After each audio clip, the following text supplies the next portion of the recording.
There's a tree in a gallery up in Whangarei, a very large tree, and attached to the tree are a bunch of sensors.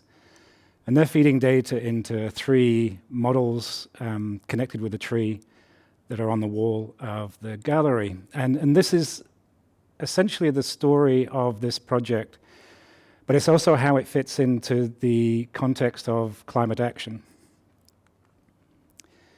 A bit of context to begin with. I've often been described as an activist. This is me sitting on the railway lines in Christchurch. I've never been shy of putting myself out there and standing up for what I believe is right. This is with a group of people who are concerned about the climate crisis, and we're stopping the coal trains from taking the coal to the port. I've also been described as an environmentalist, and I would probably have described myself as that as well, but I've not been a very good one. Quarter of a century ago, I traveled with my wife halfway around the world to settle in clean, green New Zealand, and I'd say that with some irony. Since then, I've flown backwards and forwards to visit family several times. I've flown for holidays. I've flown for work. So I'm quite conscious that I have used up my carbon quota and that of a number of other people too. Now, for the last few hundred years, we've been on this destructive path as humans. We directly attack each other, as is happening in Ukraine at the moment. But we are also creating instabilities that could be irreversible and catastrophic for all life on Earth.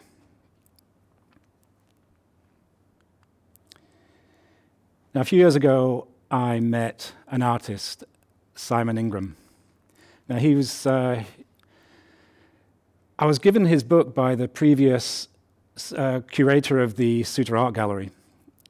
And Simon's work often involves elements of science and technology. And this is of interest to me. I've always wanted to blur the lines between academic fields. I've come from a physics background, but I've been really interested in incorporating art into and that crossover. So Simon had come from the other direction, from an artist, and I was photographing him at the Suter, and I got asked to manage the machine, his custom-built painting machine, while it was here. Simon and I talked every day and got to know each other quite well. And towards the end of the exhibition, we started to think about collaborations for the future. We were both interested in brainwaves at the time. I'd been looking at taking brainwaves for input into the Arcade project, which was a project I'd done with a friend of mine to try and engage children in technology and art. And I was looking at brainwaves to feed that into a game. And Simon wanted to take brainwaves and feed them into his painting machine. So I modified his software, and that became an exhibition in Sydney. We collaborated for a while on that, but for our next project, Simon was asked to do an exhibition at the City Gallery in Wellington. And this time, we really wanted to do something that had an environmental message. It was a great opportunity to do that. Simon had been thinking about terrariums, these self-enclosed gardens that can be sealed, and they just carry on living within their own space. I've been thinking about the carbon cycle and how plants breathe. So I started to put together some prototypes.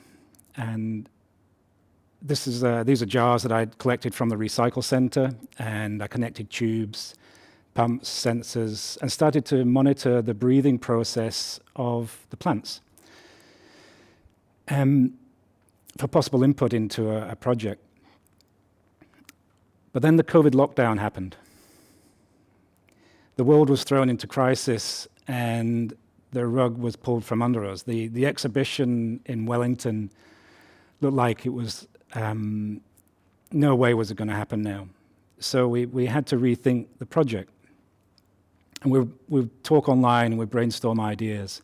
And Simon had produced a series of paintings a while back that were based on an array of cells that were that were governed. They would be iterated over time or in a sequence based on rules. It's very similar to John Conway's Game of Life, which is shown here, where each of the cells live or die based on very simple rules about what cells are around any one cell, and patterns start to form, and the stable elements develop. And this is a real interest to me as well. I knew this Game of Life very well, even from my student days. But we wanted to take it one step further.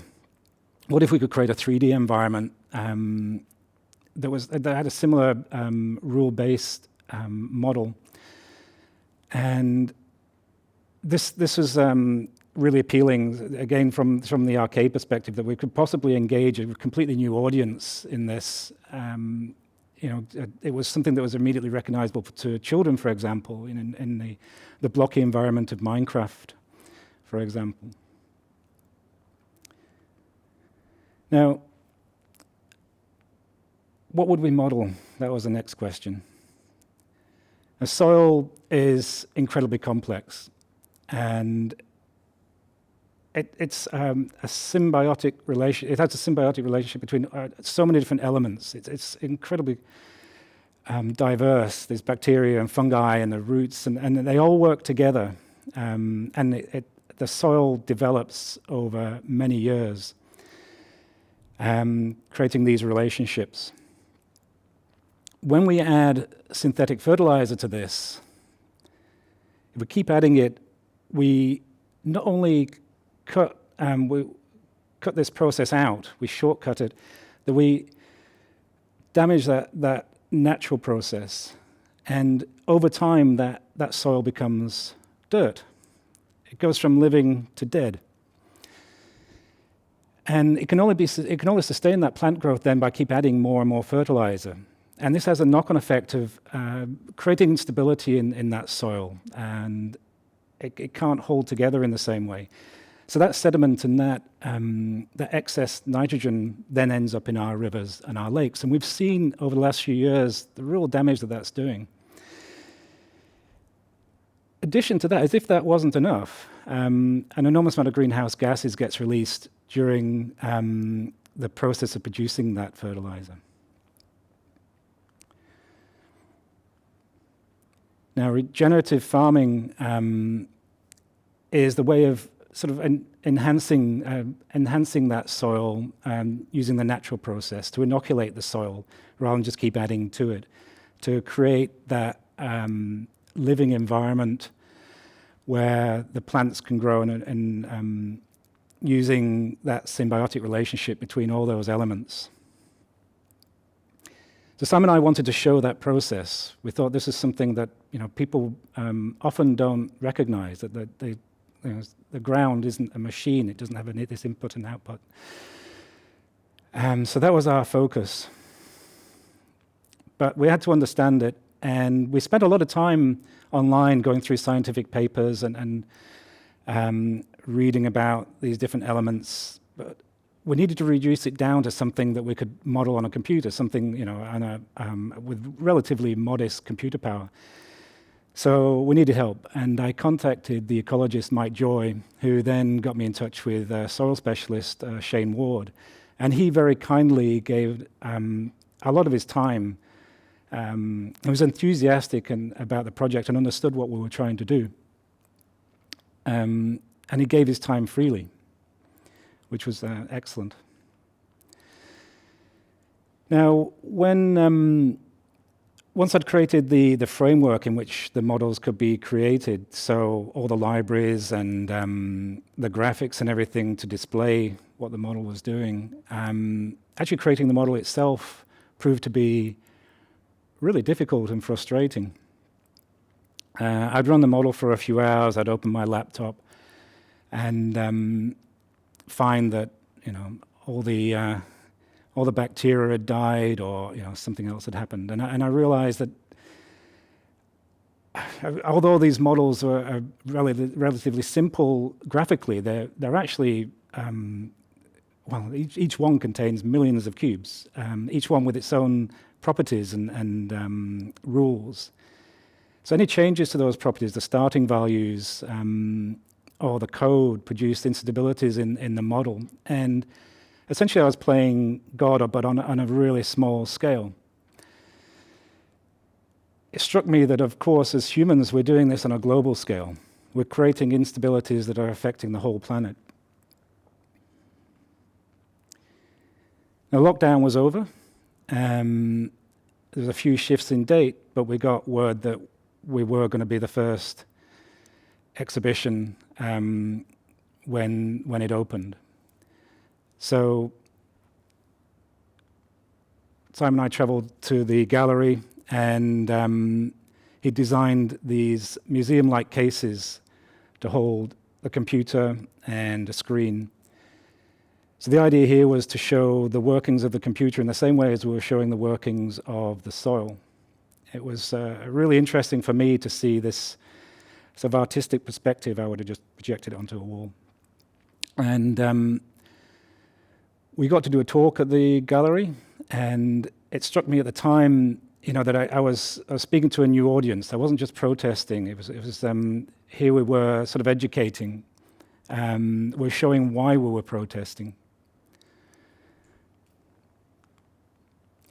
This is the model running at a much faster speed. This would have taken a few hours to get to this point, and it's showing the build-up of things like fungi and the bacteria around the roots, the water, so it would rain every so often, and the plants would grow, drawing up the different elements from the soil.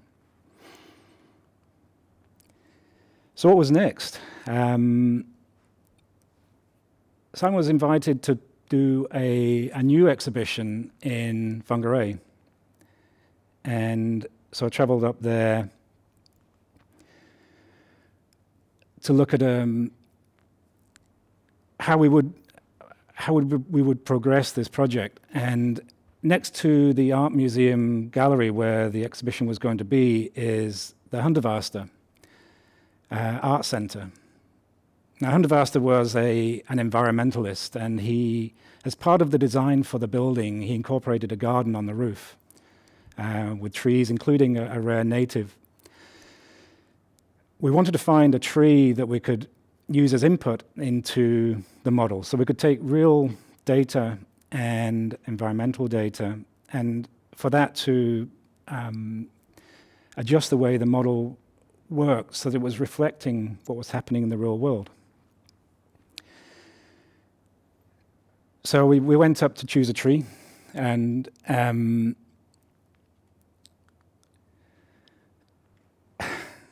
it's like taking temperatures and moisture and those kind of readings is really straightforward. But one of the key elements that, if you're going to monitor a tree, you want to know what's flowing in the tree, the sap flow. So I started to look at different designs for the sensor on the internet, trying to see if I could make my own, which I decided to do. And this is me drilling into my tree at home in the garden. And I told the tree why I was doing this, which was more for my justification. We damaged something in a similar way to when we're cutting flax. It was for me. This is my kitchen table. My wife is very tolerant. And this is the data coming in from one of the sensors that I was trying it out. And they're just monitoring the tree here. And what struck me here was just how throughout the world there are people who are feeding in knowledge for free, purely just to share that knowledge to help each other out. And I was hoping to create these sensors and just using off-the-shelf components so that it could be replicated by others easily. Now, it was 2 weeks before the exhibition opened, and I get a call from Simon, and we were no longer going to be able to use the tree on the Hondavasta, which was a real blow. I mean, for me, it was this great connection to an environmentalist and the tree. But Simon suggested, well, perhaps if we can't use a tree there, why don't we bring a tree into the gallery? So he found the biggest tree that would fit into the gallery. And it was really nice to see the tree side by side with the models to create this artificial environment here with lighting and everything. So that's the end of that story. That's how that project came about, and that's still running in Whangarei at the moment. These are the models on the wall. There's the tree. Now these are the 3 models that I created. This was the section of the leaf, essentially showing how a leaf works, really, taking in carbon dioxide, taking the moisture from the ground and converting that into oxygen and carbohydrates. This is the tree with the root system, and every time this runs, the tree grows differently. It's all just rule-based. And this is the root section. So here, drawing in water, and within this, the root is created by individual cells in this model. So this talk, it really gave me an opportunity to reflect both on my guilt in terms of the effect that my life has had on the climate crisis, but also my response to that as well. This is something that is worth. We have said to each other from time to time. We're all guilty. But we can also, our response to the climate crisis it's everything we do. It's all the decisions we make, and some of us have more capacity than others to make changes, and we need to recognize that. It could be that your focus is on family at the moment. But as a farmer or an architect or an artist, we've got a responsibility, and we can affect change. A small change can create ripples that end up having a very large effect. We've seen that with the soil models. And these models, they were designed to create conversations. This is one of those conversations. And collaborations. Who knows where the next step of this process is? Who knows what will happen in the future? Thank you.